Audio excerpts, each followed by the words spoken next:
When envisioning toxicity, we often visualize the root cause being associated with pesticides or other chemicals, often correlated with the country's top killers. But what if I told you that one of the greatest national health issues is not associated with pesticides, but rather, it is associated with the harmful memories hidden in our childhood. These memories, or traumatic experiences, are known as adverse childhood experiences, or ACEs.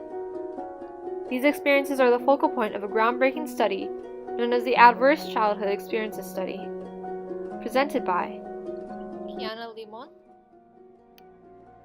Leslie Sosa, Marissa Calderon, Jessica Huerta, Ashley Collazo.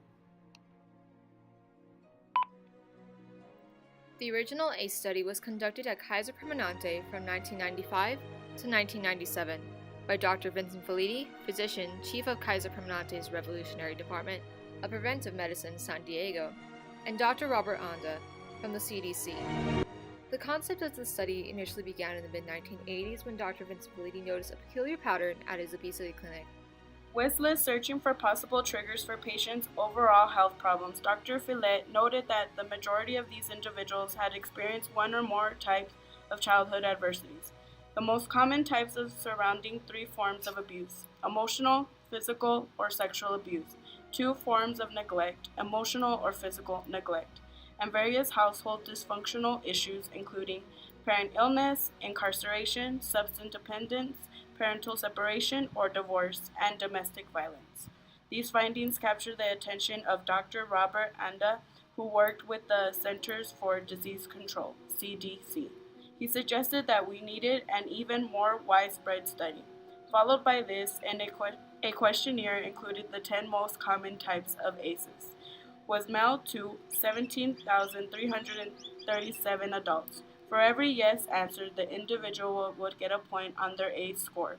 These scores were then correlated against health outcomes. The results to this were astonishing.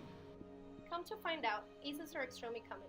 Close to 80% of the population had at least one ACE, and 12.6%, 1 in 8 individuals, had 4 or more ACEs. In addition to ACEs being common, it was discovered that the higher your ACE score is, the worse your health outcome. For someone with an ACE score of 4 or more, they are 2.5 times more likely to get hepatitis or chronic obstructive pulmonary disease, and 2 times as likely to get cancer or heart disease in comparison to someone with an ACE score of 0.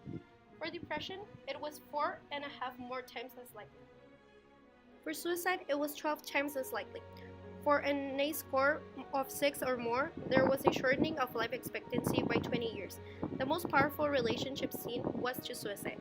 An individual with an ACE score of 6 or higher was 4,600% more likely to attempt suicide than someone with an ACE score of 0. Despite the prevalence of suicide being so high, there were other major contributors to the shortening of life expectancy, including obesity, alcoholism, heavy smoking, street drug use, major social malfunction, imprisonment, liver disease, and countless autoimmune diseases including multiple sclerosis, rheumatoid arthritis, and lupus. These adult outcomes related to ACEs were set into 3 categories by Dr. Vincent Felitti. First category, short-term coping mechanisms such as drinking, smoking, overeating, etc. Second category, biomedical disease, obtaining cancer or major autoimmune disease. Third category, epigenetics, on and off switch of genes, the rewiring of DNA, in this case caused by childhood trauma. Not only did the study prove that trauma can rewrite the physiology of our genes, but it can also change the physiology of the brain. There have been MRIs showing measurable differences in parts of the brain with patients who have undergone severe amounts of stress during childhood. The amygdala, the brain's fear center, and the prefrontal cortex, brain's impulse control center, were especially affected, but what's substantially affected with many patients is the hypothalamic pituitary adrenal axis, the brain stress to response system responsible for our ability to fight or flight. When under stress or fear, the hypothalamus sends messages to the pituitary gland, which then sends signals to the adrenal gland to secrete cortisol, our stress hormone. When this process is overly activated to the point the body secretes too much cortisol, it can very much lead to biomedical disease, and ultimately it can run the risk of decreasing your lifespan. Despite these major risks accompanying childhood adversity, there is still no mandatory screening in pediatric settings to help tackle these issues before they do turn into chronic illness.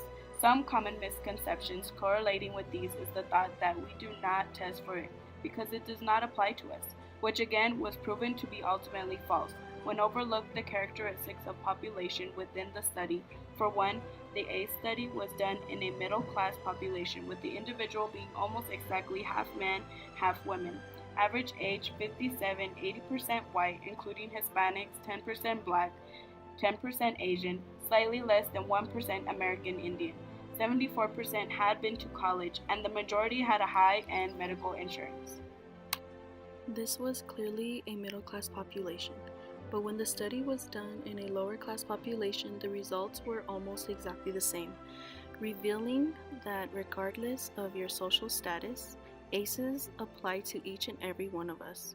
Even in this very classroom, the likelihood of ACEs still remains high. Here is an image showcasing a study conducted in 2005 by a Washington classroom. The study determined that 13 out of every 30 students in the classroom will have major stress from 3 or more traumatic experiences. As mentioned from earlier, ACEs are very common, but talking about them isn't. At this time, you yourself will be provided with a questionnaire to discover what your own ACE score is. This information is for your own personal knowledge and awareness of what your risks are. You are not required to share this information with anyone. However, it is recommended that you do talk about ACEs with your physician to help change the conversation and reduce the stigma around childhood trauma that could ultimately help treat ACEs before they turn into chronic illness. Doing this could not only reduce your likelihood of acquiring risks around ACEs, but it could also reduce the likelihood of your children or loved ones from sharing the same experiences. Together, we can bring awareness to childhood adversity and put an end to the greatest, unrecognized, national health issue.